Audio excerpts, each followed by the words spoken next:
निवडणुका पुढे ढकलण्याचा निर्णय घेता तर मग निवडणुका घेताच कशाला? माजी राज्यमंत्री सदाभाऊ खोत यांचा आयोगाला सवाल. तर देशाच्या लोकशाहीला सर्व स्वायत्त संस्था चारी दिशेला ओढत असल्याचा खोतांचा आरोप. निवडणुका पुढे ढकलण्याचा निर्णय घेता तर मगच निवडणुकाच का घेता, असा सवाल माजी राज्यमंत्री सदाभाऊ खोत यांनी आयोगाला केला आहे. देशातील सगळ्या स्वायत्त मर्यादा ओलांडून काम करत आहे, त्यामुळे जनतेच्या विश्वासाला तडा जातो आहे.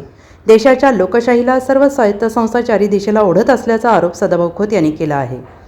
महाराष्ट्रातल्या सर्व नगर परिषद आणि नगरपंचायतीच्या मतमोजणीला न्यायालयानं 21 डिसेंबरपर्यंत घेण्यात येऊ नये अशा पद्धतीचं निकाल दिलेला आहे.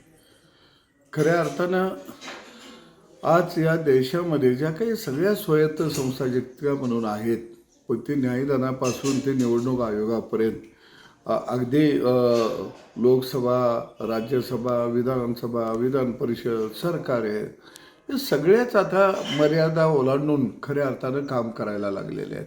आणि यामुळं जनतेच्या विश्वासाला कुठंतरी तडा जात आहे याचं भान खऱ्या अर्थानं लोकशाही मानणाऱ्या या देशामध्ये या स्वायत्त संस्थांना कोणालाच राहिलेली नाही.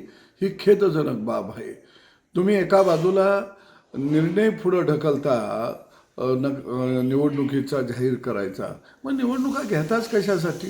जनतेचा या ठिकाणी मोठ्या प्रमाणामध्ये वेळ खर्च होत आहे, आर्थिक बोजा जनतेवर पडत आहे, कारण जनता त्यात गुरफटून राहते.